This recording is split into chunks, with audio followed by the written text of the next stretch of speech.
Welcome back. Don't forget to subscribe, hit the bell, and leave a like. Enjoy the video. The aroma of freshly prepared soup filled the kitchen of the Anderson mansion. Emily, a 25-year-old maid with dreams bigger than her apron, meticulously attended to every detail of the dish. Her hands, rough from hard work, trembled slightly as she served the soup in fine porcelain bowls. Miss Anderson, a 38-year-old woman whose external beauty contrasted with the bitterness in her heart, took the first spoonful, her face twisted in disgust. "This is inedible," she shouted, throwing the spoon against the plate. "Are you trying to poison us with so much salt?"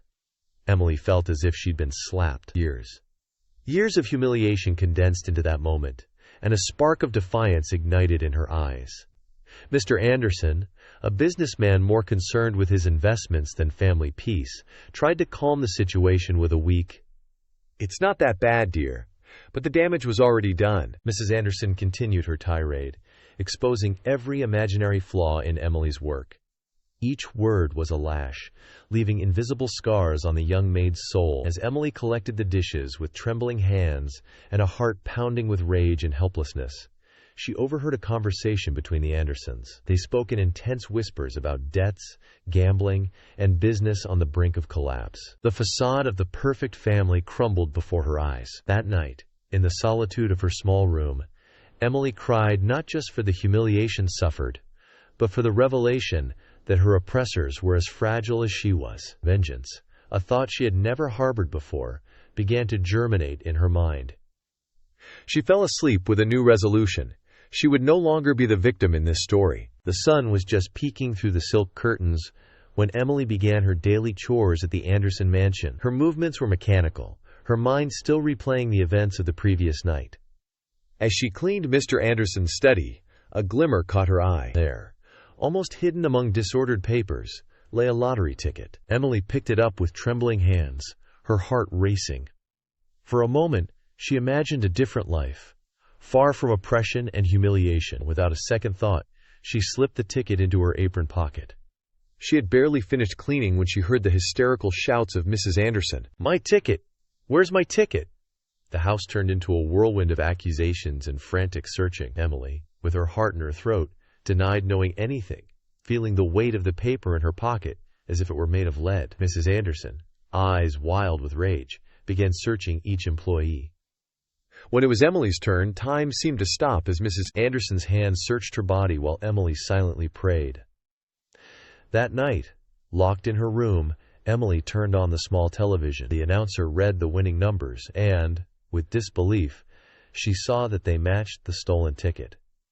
A fortune capable of changing lives was now in her hands. The initial euphoria quickly gave way to a whirlwind of conflicting emotions. Guilt, fear, and hope swirled in her chest. What should she do now? Return the ticket and go back to her life of servitude, or seize this opportunity regardless of the consequences? Emily went to bed that night with the ticket under her pillow, her dreams filled with possible futures and nightmares of being discovered. Destiny had handed her a chance, but the moral price was yet to be determined. The dawn found Emily with deep circles under her eyes and a divided heart. Taking advantage of her day off, she visited her brother in the modest apartment they shared. Seeing him so frail and small for his 18 years, she felt her resolve strengthen. "The doctor says there's a new treatment," he said, his eyes shining with hope.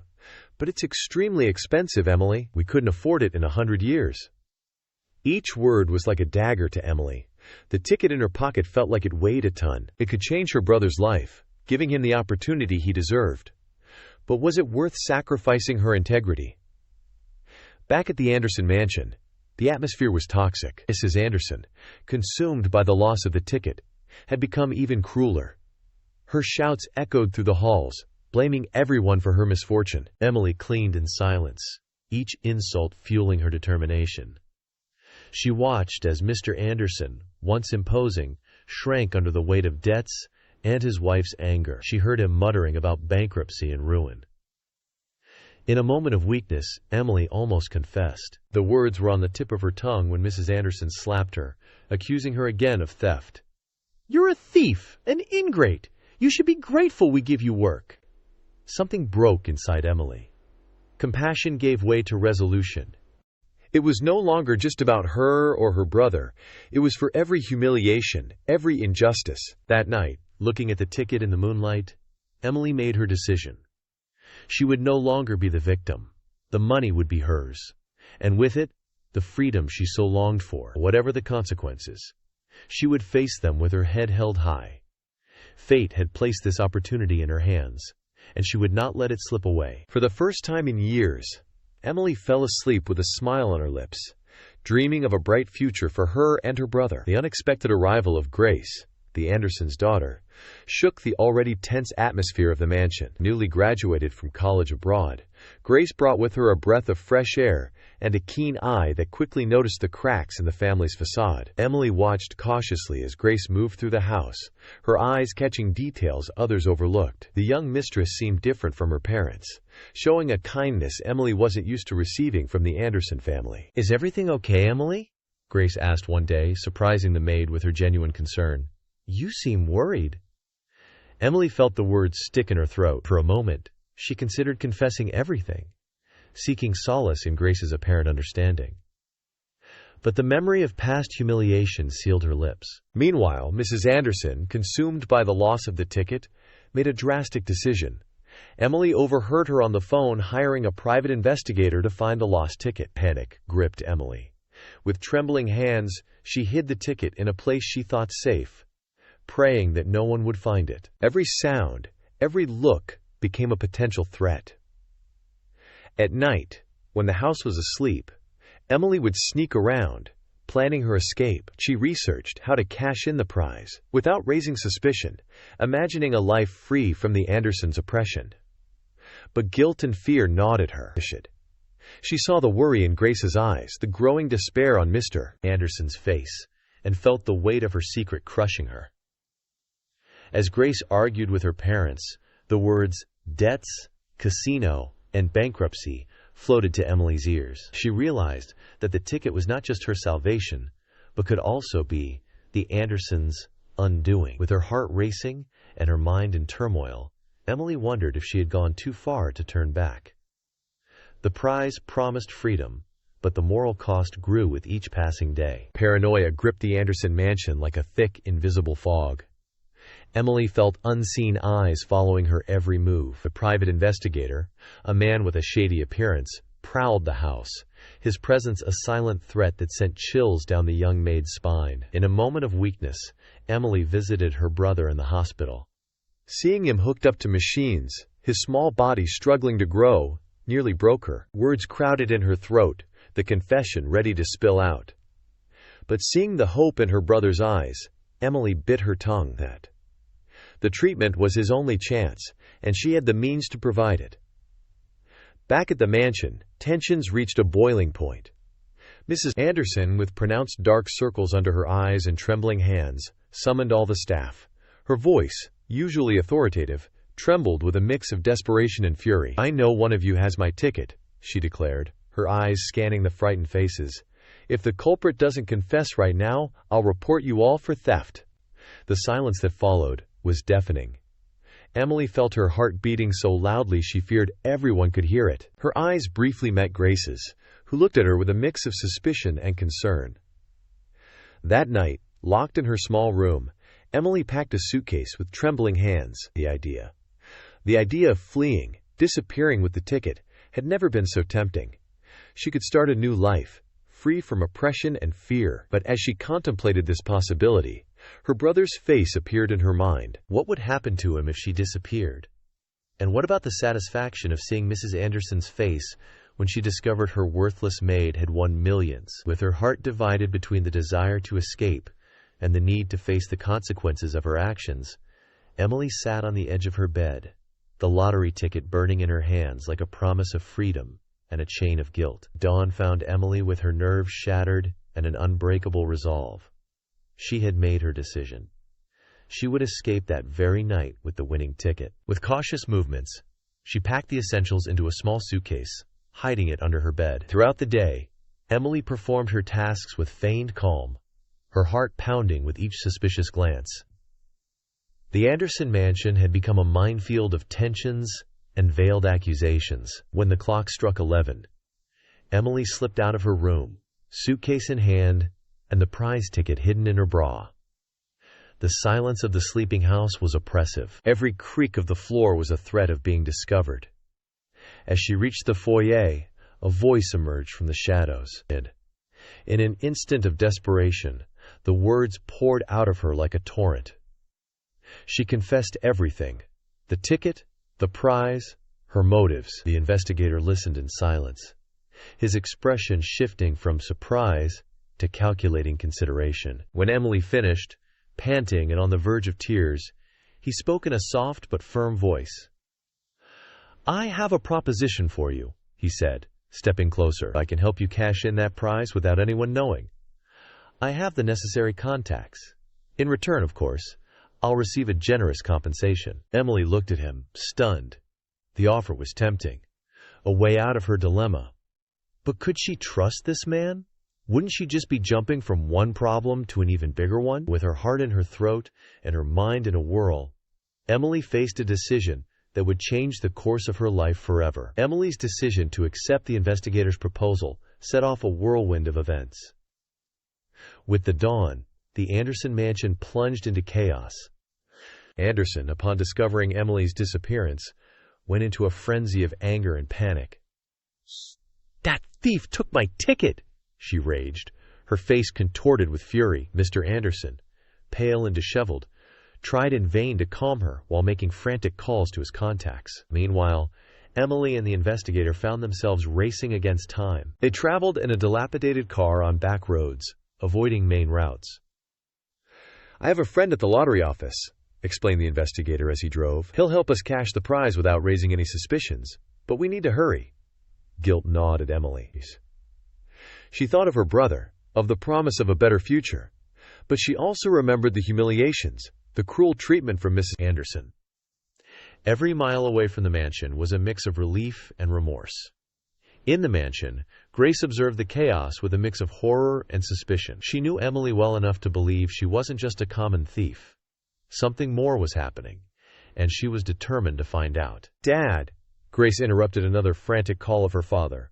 "What's really going on? Why is that ticket so important?" Mr. Anderson looked at her, the weight of years of lies and secrets reflected in his tired eyes. He was about to confess everything when the phone rang. It was the police. Someone had seen Emily and the investigator together. The news spread like wildfire. Emily, unaware of this, clung to the ticket as the car ate up the miles. Her future, and the future of many others, hung by an increasingly thin thread. As she and the investigator neared their destination, the Anderson mansion became an emotional battleground. Grace, driven by a mix of concern and curiosity, decided to confront her parents.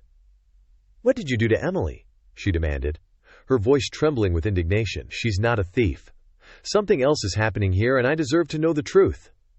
The silence that followed was deafening. Mrs. Anderson, usually implacable, collapsed into a chair, sobbing uncontrollably. Mr. Anderson, with a sigh of defeat, began to reveal the truth. The gambling debts, the failed investments, the desperation that led them to pin all their hopes on a lottery ticket. Grace listened, horrified, as years of lies and appearances crumbled before her eyes. Meanwhile, Emily and the investigator arrived at the lottery office. Emily's heart pounded as they entered the building. The investigator's friend, a nervous-looking man, greeted them with a tense smile. "We need to act quickly," he murmured. "Questions are starting to be asked about this ticket." Just when it seemed everything was going according to plan, Emily noticed something strange in the friend's demeanor. His eyes avoided hers, and his hands shook slightly as he handled the ticket. A chill ran down Emily's spine. She was about to be betrayed again. At that moment, the office doors burst open. Mrs. Anderson, with red eyes and disheveled hair, stormed into the room, followed closely by the police. "There she is!" she shouted, pointing at Emily. "She stole my ticket!" Chaos ensued. Emily, paralyzed with fear, watched as her dream of freedom vanished before her eyes. The investigator, showing his true nature, tried to slip away amidst the confusion.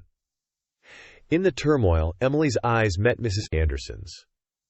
For an instant, she saw not just anger, but also desperation and fear.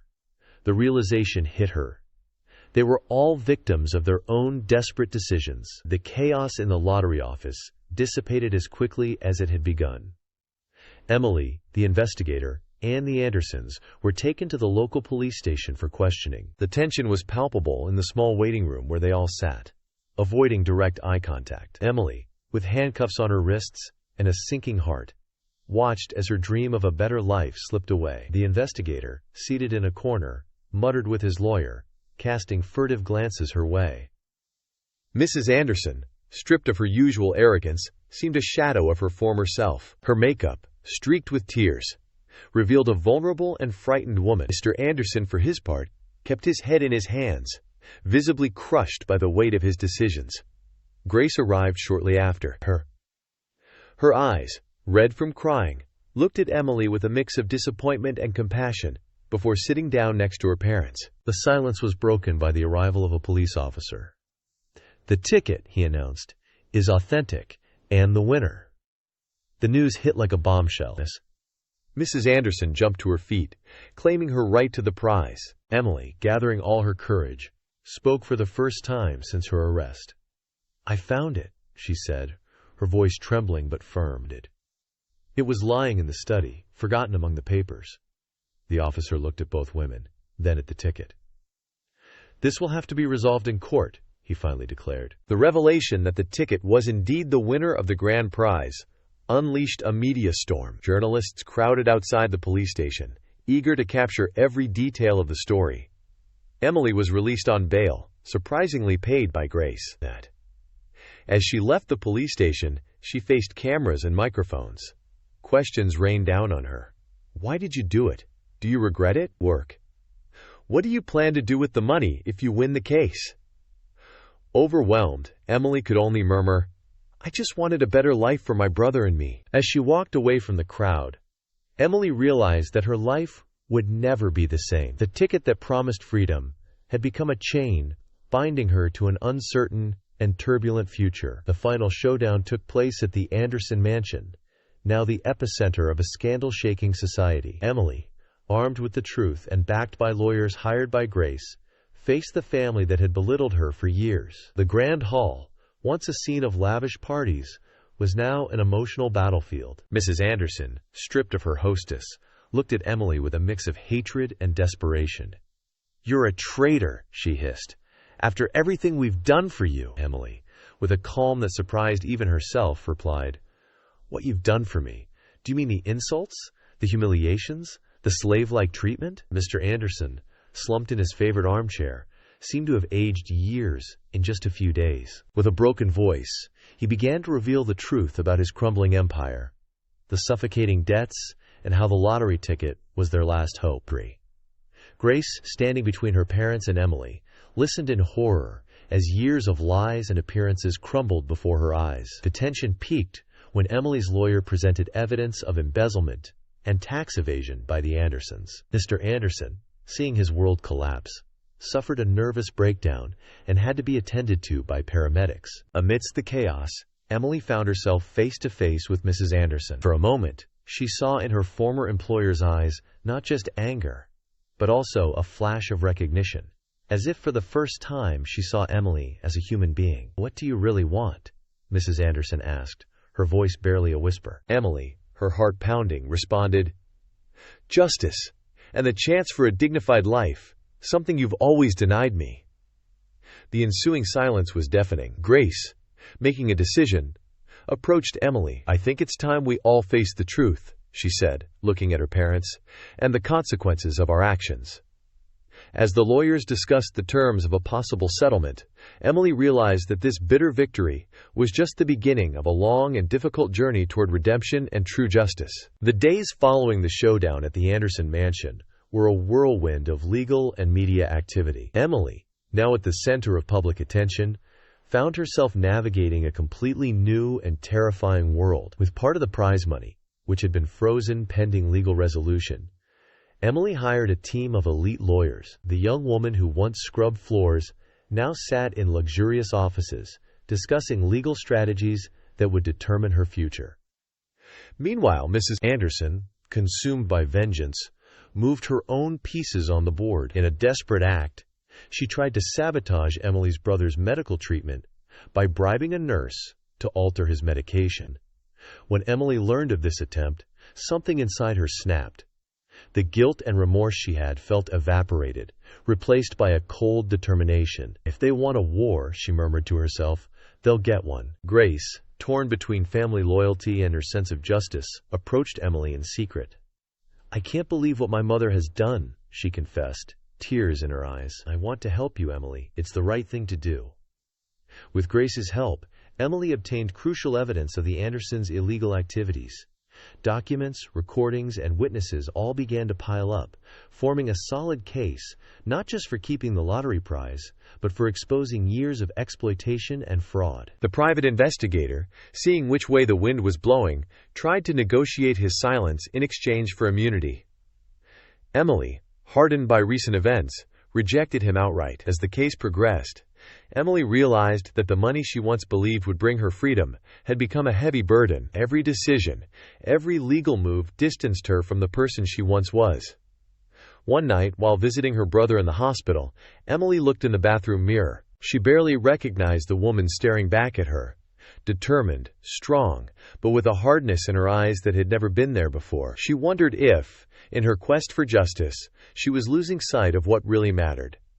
The legal battle between Emily and the Andersons became the talk of the nation. The media, hungry for every juicy detail, turned each day into a new episode of a real-life soap opera. Advised by her lawyers, Emily decided to tell her story in an exclusive interview on camera. Her voice trembling but firm, she recounted years of abuse, humiliation, and backbreaking work. Her testimony moved the audience and divided public opinion. For her part, Mrs. Anderson did not remain idle. In a desperate attempt to salvage her reputation, she gave her own interview, painting Emily as an ungrateful and manipulative employee. "We gave her a roof, food, treated her like family," she declared, with carefully rehearsed tears. Mr. Anderson, under pressure from the spotlight, began revealing secrets in an attempt to save his own skin. Each new revelation was like an earthquake, shaking the foundations of high society. Grace, unable to bear her parents' lies, decided to testify in favor of Emily. Her statement, confirming the inhumane treatment of employees and her family's illegal activities, was a devastating blow to the Andersons. As the case progressed, Emily discovered that victory had a bitter taste. The money she had longed for brought her no peace. The distrustful looks from her former co-workers, the whispers behind her back, and the weight of constantly being judged by strangers all began to take a toll. One night, exhausted from another round of meetings with lawyers, Emily collapsed in her new luxurious hotel room, looking out the window at the city that never slept. She wondered if she had really gained anything. Her brother was better, yes, but at what cost? The phone rang, pulling her from her thoughts. "Emily," he said gravely, "we have new information, something that could change everything." Heart racing, Emily listened, realizing that her battle was far from over, and that the true test of her character was just beginning. The new information that Emily's lawyer had uncovered was explosive. Documents proved that Mr. Anderson had been involved in large-scale money laundering. This revelation not only strengthened Emily's case, but also threatened to completely destroy the Anderson family. Horrified by her father's actions, Grace decided to take a more active role. She approached Emily with a bold proposal. Work together to expose the entire truth, no matter the consequences for her own family. "It's the right thing to do," Emily said, her eyes filled with determination. "We've lived a life of lies for too long." Emily, moved by Grace's integrity, agreed to the alliance. Together, they began to unravel the complex web of lies and corruption surrounding the Andersons. Meanwhile, the private investigator, sensing the ship sinking, made a last, desperate move. He approached Emily and Grace with an offer of blackmail. "I have information that could incriminate both parties," he said, "and I'm willing to sell it to the highest bidder." Emily and Grace found themselves at a moral crossroads. Should they pay to silence the investigator and protect their case, or stand firm in their quest for truth regardless of the cost? A decision led them to increasingly questionable acts. Emily, once a victim, found herself walking a thin line between justice and vengeance. One night, while reviewing documents in Grace's apartment, Emily received a call from her brother. His voice, filled with disappointment, resonated over the speaker. "Emily, what have you become? This wasn't the dream we had." Her brother's words hit Emily like a punch in the gut. She realized that in her pursuit of justice, she was losing sight of what really mattered. Grace, seeing the anguish in Emily's eyes, took her hand. "We're still in time to do the right thing," she said softly, "but we have to be brave." With the weight of their decisions on their shoulders, Emily and Grace prepared for the next move, knowing that each step brought them closer to a point of no return. The truth about the origin of the lottery ticket exploded like a bomb in the media. An investigative journalist had discovered that the winning ticket had been purchased with money from a charity fund embezzled by the Andersons. This revelation shook the foundations of the case and threatened to invalidate the prize. Emily and the Andersons found themselves forced into an uncomfortable truce, united by the need to protect the prize that now hung by a thread. The legal teams of both parties worked frantically to find a solution that would prevent the total loss of the money. As the legal battle intensified, Emily's brother suffered a severe relapse. Doctors warned that without immediate and expensive intervention, his condition could become irreversible. Emily found herself torn between fighting for the prize and the urgent need to help her brother. In the midst of this chaos, Grace discovered documents implicating her father in an even larger corruption scheme. With her heart broken but determined, she approached Emily with the evidence. "This could sink my family forever," Grace said, tears in her eyes. "But it's the right thing to do. We have to expose it." Emily, physically and emotionally exhausted, faced the most difficult decision of her life. Use the information to secure the prize and save her brother, or reveal the truth and risk everything in the name of justice. Mr. Anderson, suspecting something was happening, approached Emily with a desperate offer.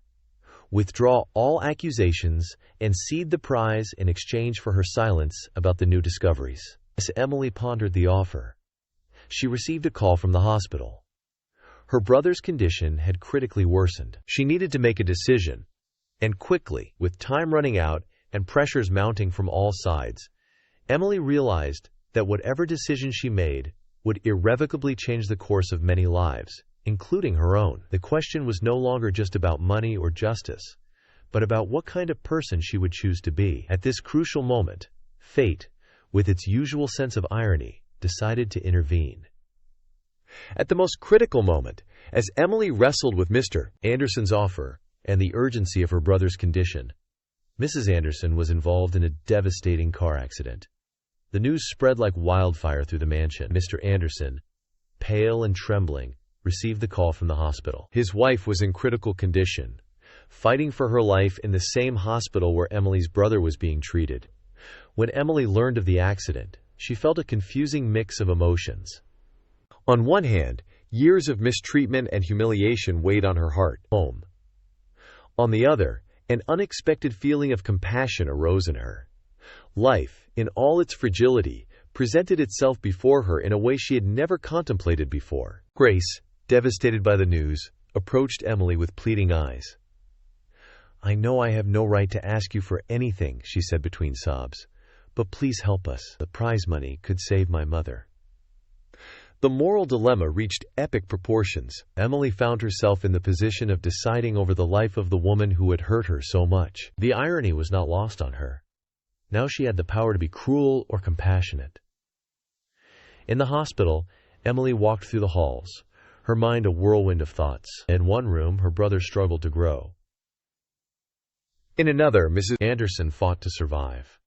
Two seemingly opposite lives now united by the fragility of human existence. The medical team approached Emily, needing an immediate decision about her brother's treatment. At the same time, the Andersons' lawyer called, urging a response to Mr. Anderson's offer. In this crucial moment, Emily realized that her decision would not only determine the fate of the money, but also define who she was as a human being. Would she choose vengeance or compassion, justice or mercy? With her heart pounding and hands trembling, Emily prepared to make a decision that would change the course of multiple lives, including her own. The weight of the world seemed to rest on her shoulders as she contemplated the true meaning of redemption and forgiveness. In an act that surprised everyone, including herself, Emily made a decision no one expected. With a firm voice, yet laden with emotion, she announced she would use part of the prize money to pay for the treatment of both her brother and Mrs. Anderson. "We can't control what happens to us," Emily said, looking at Grace and Mr. Anderson, "but we can choose how we respond." The news of Emily's decision spread quickly throughout the hospital and beyond. Mr. Anderson, overwhelmed by the unexpected compassion, broke down in a chair, silent tears streaming down his aged face.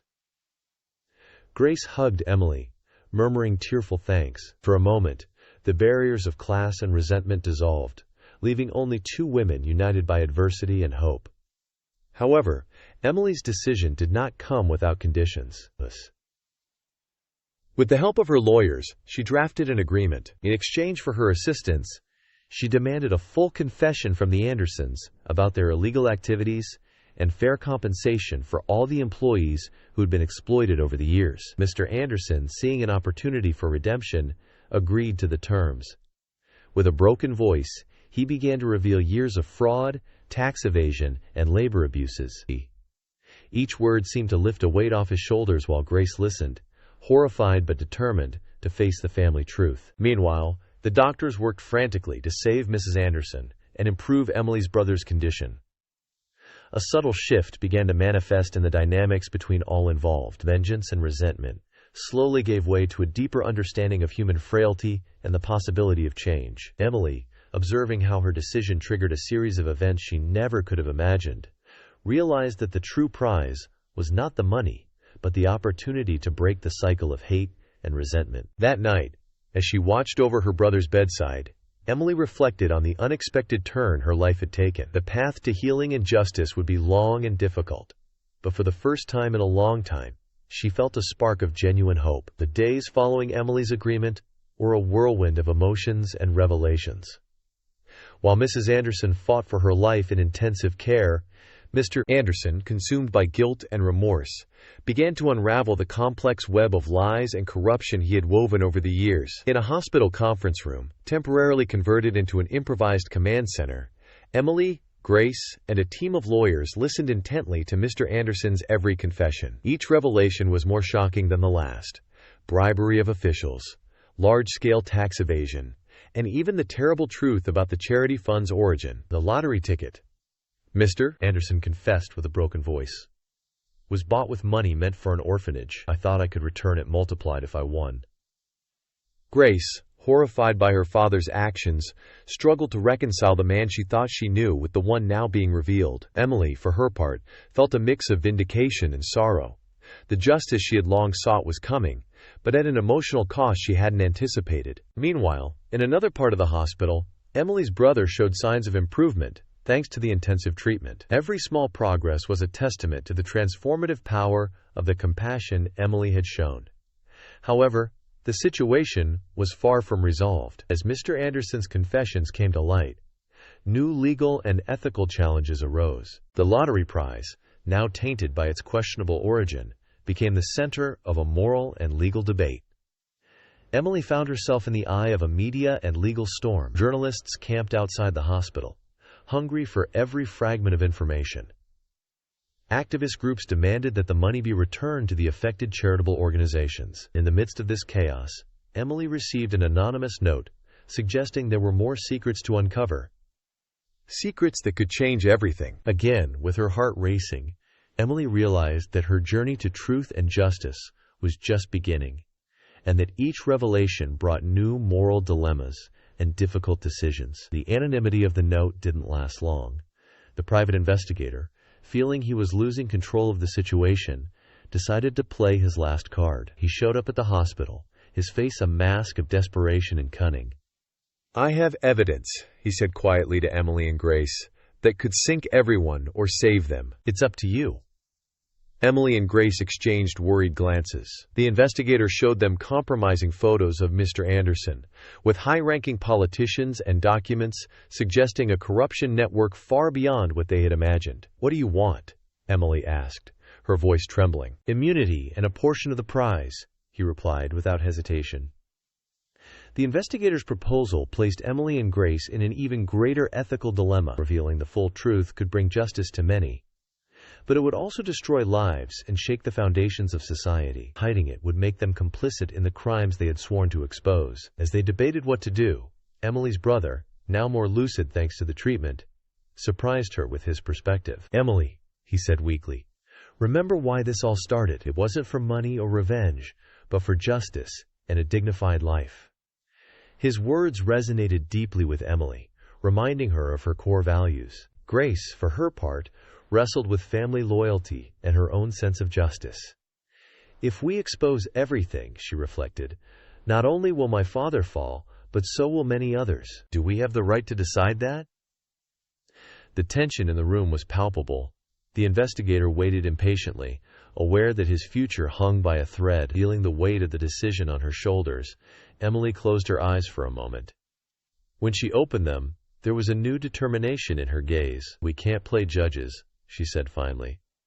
"But we also can't be complicit in a cover-up. We'll hand over all the information to the proper authorities and let justice take its course." Her decision marked a turning point. The Anderson family, Emily and Grace, realized they were now united, not by blood or money, but by a shared quest for redemption and truth.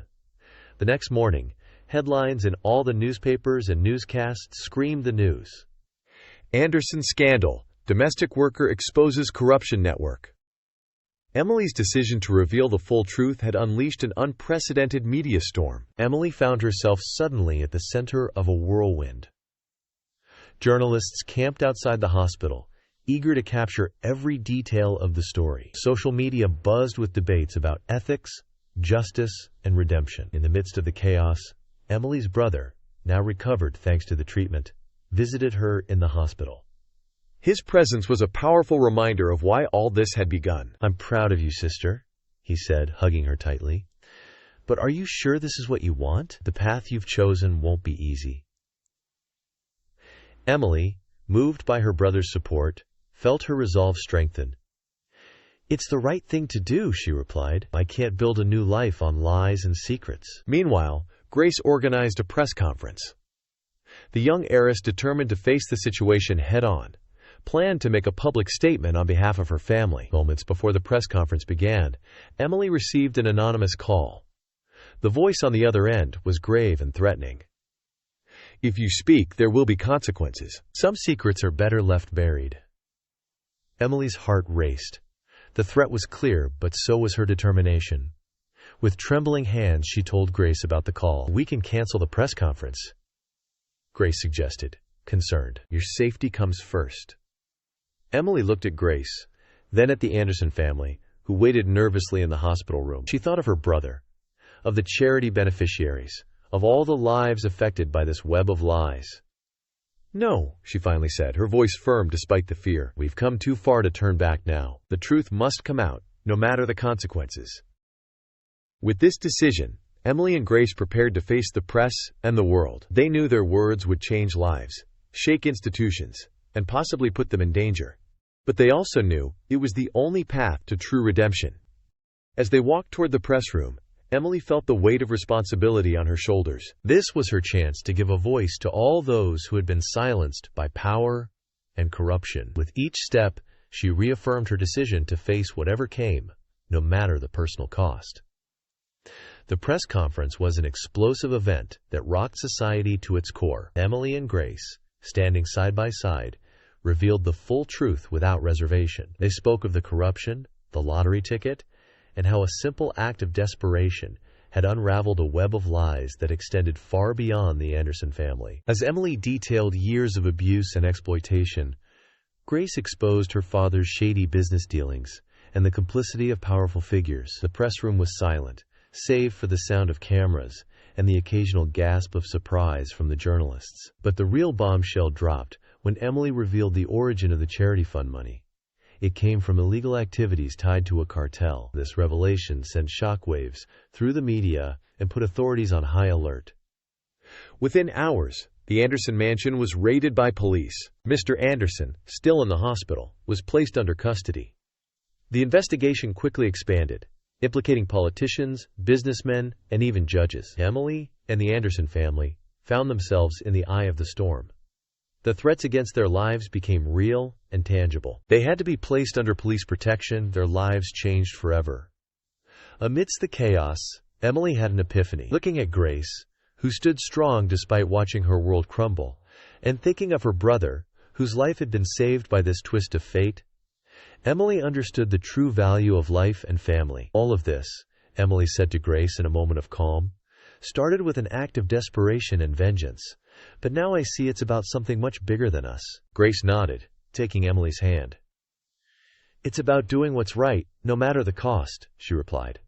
With this realization, Emily made a decision that would surprise everyone. She called a meeting with the Anderson family, her brother, their lawyers, and representatives of the charity beneficiaries. She had a plan, one that could offer an opportunity for redemption for everyone, but it would require significant sacrifices. As she prepared to present her idea, Emily knew she was about to change not only her life but the lives of many others. The hospital conference room became the setting for an unprecedented meeting. Emily, with a determination that surprised everyone, took the floor before the diverse, tense group gathered there. What I'm about to propose, she began, her voice firm but laden with emotion, may seem radical, even impossible. But I believe it's our only chance to set things right. Emily outlined her plan to create a foundation with all the lottery prize money and the recovered assets from the Andersons' illegal businesses. This foundation would be jointly managed by her, the Anderson family, and representatives of the original charity beneficiaries. But this isn't just about money, she continued. I propose that we all publicly confess our wrongdoings, accept the legal consequences, and dedicate our lives to making amends for the harm caused. A stunned silence followed her words. The lawyers exchanged incredulous glances while the victims' representatives murmured among themselves. Mr. Anderson, pale but resolute, was the first to speak. I've lived a life of lies and greed, he said. I'm willing to face the consequences and do whatever it takes to make things right. Grace, tears in her eyes but holding her head high, supported the proposal. I'll use my education and privileges to ensure this foundation truly makes a difference, she promised. Mrs. Anderson, still struggling with her amnesia but moved by the nobility of the plan, nodded silently, squeezing her husband's hand. The victims' representatives, though skeptical, saw in this proposal a unique opportunity for justice and real restitution. Emily's brother, now fully recovered, offered his unique perspective as a beneficiary. This plan won't just change our lives, he declared with conviction, but the lives of future generations. As the discussion continued, the tension in the room was palpable. Each person present wrestled with their own inner demons, weighing the desire for self-preservation against the possibility of true redemption. Emily observed the reactions, aware that she was asking enormous sacrifices from everyone, but she also knew this was the only path to true and lasting justice. As the debate progressed, one thing became clear. Whatever the outcome, nothing would ever be the same. The decision they made in that room would not only affect their own lives, but have repercussions throughout society. The silence following Emily's proposal was broken by the sound of the door opening. A man in a suit entered, his imposing presence filling the room. It was the Attorney General, drawn by the magnitude of the case. I've heard your proposal, Miss Emily, he said gravely. It's admirable, but the law must take its course. The tension in the room intensified. Emily, however, did not back down. With a calm that surprised everyone, including herself, she addressed the Attorney General. Sir, she said, I understand the need for justice, but isn't true justice about repairing the harm and preventing future crimes? Our proposal does exactly that. The Attorney General looked at her for a long time, assessing her words. Finally, he nodded slowly. Proceed, he said, with renewed energy. The group worked for hours, refining the plan's details. Mrs. Anderson, inspired by Emily's compassion, was the first to sign the agreement. I want to be the person I deserve to be, she said, tears in her eyes. Anderson followed suit, agreeing to face reduced charges in exchange for his full cooperation. Grace committed to using her skills to ensure the foundation's transparency. One by one, the victims' representatives and lawyers joined the agreement. Emily's brother offered to be the public face of the foundation, a living testimony to its positive impact. As the last document was signed, a feeling of collective accomplishment filled the room. Emily looked around at the tired but hopeful faces, and felt a weight lift from her shoulders. "This is just the beginning," she said softly. "The path to redemption will be long and difficult, but we'll walk it together." The Attorney General, impressed by the group's resolve, offered his support in implementing the plan within the legal framework. As the sunset bathed the room in golden light, Emily reflected on the incredible journey that had begun with a simple lottery ticket. She had sought vengeance and found redemption, not just for herself, but for everyone involved. Sometimes, Emily thought, looking at the Anderson family, her brother, and Grace, true wealth isn't in money, but in the opportunity to do the right thing, no matter how hard it is. With this reflection, the group dispersed, each carrying the responsibility of a new beginning and the promise of a better future, not just for them, but for all those whose lives they would touch through their work with the foundation. The story of Emily, the Anderson family, and the lottery ticket would become a symbol of transformation and hope, reminding everyone that even in the darkest moments, there is the possibility of true redemption and change. Here on Karma's Twists, we share the most impactful stories of karma and justice that the world needs to see. Don't miss a single moment of good triumphing over evil. Join our community and subscribe. Be part of the movement that believes justice always wins.